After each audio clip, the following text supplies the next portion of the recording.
আম প্রায় শেষের পথে, বিদায় জানাবার আগে অবশ্যই একবার বাড়িতে বানান আর পরিবারের সবাইকে খাওয়ান। আশা করছি সবাই ভীষণ প্রশংসা করবে। তো আজ আমি বানাচ্ছি আমের পাটিসাপটা। তার জন্য ১ লিটার দুধ আগে থেকেই ছানা কাটিয়ে নিয়েছি। এখন প্যানের মধ্যে অ্যাড করে দিলাম সাথে ৫০ গ্রাম গুঁড়ো দুধ আর ৫০ গ্রাম চিনি। আর ১ টেবিল চামচ সুজি অ্যাড করছি। আর সাথে ফ্লেভারের জন্য দিচ্ছি হাফ চামচ এলাচ গুঁড়ো। এখন হাত দিয়ে প্রথমে খুব ভালো করে চটকে মেখে নেব, যাতে সবকিছু ভালোভাবে মিশে যায়। আর অল্প একটু সুজি অবশ্যই অ্যাড করবেন, তাহলে চিনি মেল্ট হয়ে যে জলটা ছাড়বে সুজিটা অ্যাবসর্ব করে নেবে, মানে ক্ষীরটা তাড়াতাড়ি তৈরি হয়ে যাবে। তো হাত দিয়ে প্রথমে আমি মেখে নিয়েছি। এখন গ্যাসের ফ্লেম অন করে দিয়ে প্যানটা বসিয়ে দিলাম। আর অ্যাড করলাম এখানে ২ থেকে ৩ টেবিল চামচ কোকোনাট পাউডার। তো আমার কাছে আছে যখন, সেহেতু একটু অ্যাড করে দিলাম। যদি না থাকে কোনো অসুবিধা নেই, স্কিপ করতে পারেন, তবে অ্যাড করতে পারলে খেতে আরও বেশি ভালো লাগবে। গ্যাসের ফ্লেম মিডিয়াম হাইতে রেখে কন্টিনিউ নাড়তে নাড়তে প্যান ছেড়ে আসা পর্যন্ত রান্না করে নিতে হবে, মানে চিনি মেল্ট হয়ে যে জলটা বেরোবে, জলটা শুকিয়ে আসা পর্যন্ত রান্না করে নিয়েছি। সাইডে রেখে দিয়েছি ঠান্ডা হওয়ার জন্য। এখন গ্রাইন্ডিং জারের মধ্যে ১ বাটি সুজি আর নিচ্ছি ১ বাটি ময়দা, আর দিচ্ছি ২ টেবিল চামচ চিনি। যদি কম মিষ্টি পছন্দ করেন তাহলে ব্যাটারের মধ্যে চিনিটা স্কিপ করতে পারেন। সামান্য নুন দিলাম টেস্টটা ব্যালেন্স করার জন্য। আর দিচ্ছি ১ বাটি আমের পাল্প। এখন দিয়ে দেবো প্রায় ২ বাটির মতো জল। আর এইভাবে ব্যাটারটা তৈরি করলে ব্যাটারটা কম সময়ের মধ্যে হয়ে যায়, মানে একই সাথে আমটাও গ্রাইন্ড হয়ে যায়। তো একদম স্মুথ করে একটা পেস্ট তৈরি করে নেব।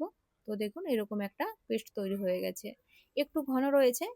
এখন এটাকে একটা বড় মিক্সিং বোলের মধ্যে ট্রান্সফার করে নিচ্ছি। সাথে গ্রাইন্ডিং জারটা ধুয়ে অল্প করে একটু জল দিয়ে দিচ্ছি। জলটাকে ভালো করে মিশিয়ে নেব। আর ব্যাটারটা একটু মিডিয়াম ঘনত্বের হতে হবে, খুব বেশি পাতলা বা খুব বেশি ঘন নয়। তো দেখতেই পাচ্ছেন একদম মিডিয়াম রানিং একটা ব্যাটার তৈরি হয়ে গেছে। ঢেকে ১০ মিনিট রেস্টে রেখে দেবো। তো ১০ মিনিট পর এখন পিঠেগুলো বানিয়ে নিচ্ছি। স্টাফিংটাও বেশ ঠান্ডা হয়ে গেছে। তো ঢাকনাটা সরিয়ে দেখুন ব্যাটারটা একবার চেক করে নিচ্ছি। তো ব্যাটারের ঘনত্ব একদম পারফেক্ট রয়েছে। তো এখন আমি পিঠে বানানোর জন্য গ্যাসের মধ্যে একটা তাওয়া বসিয়ে দিয়েছি। ২-৩ ফোঁটা ঘি অ্যাড করে ভালো করে পুরো তাওয়ার মধ্যে লাগিয়ে নিচ্ছি। তাওয়াটা মিডিয়াম গরম হলেই ১ হাতা ভর্তি করে ব্যাটার অ্যাড করে দিলাম আর ধোসার মতো এভাবে ছড়িয়ে দিচ্ছি। যেরকমভাবে ধোসা বানাতে হয় ঠিক সেরকমভাবে ছড়িয়ে দিলাম। এখন বেশ কিছুটা ক্ষীর নিয়ে এইভাবে এক সাইডে রেখে দেব।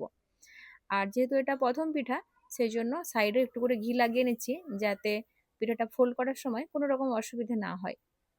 তো খুব সুন্দরভাবে ছেড়ে যাচ্ছে। আর অবশ্যই এই পিঠে বানানোর জন্য ননস্টিক তাওয়া বা প্যান ব্যবহার করবেন, তাহলে সেরকম কিছু অসুবিধা হবে না।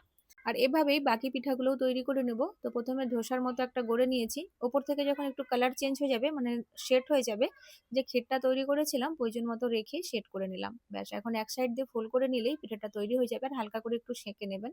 এই পিঠে বানানো খুবই সহজ, ব্যাস রেডি করতে একটু সময় লাগে। তো বাজারে আম শেষ হয়ে যাওয়ার আগে অবশ্যই একবার বাড়িতে বানিয়ে দেখুন। বাড়ির সকলেই ভীষণ প্রশংসা করবে। আর যারা মিষ্টি খেতে ভালোবাসে তাদের তো আরো বেশি ভালো লাগবে। তো আজকের ভিডিও দেখে কোথাও যদি ভালো লাগে অবশ্যই একটা লাইক শেয়ার করে যাবেন।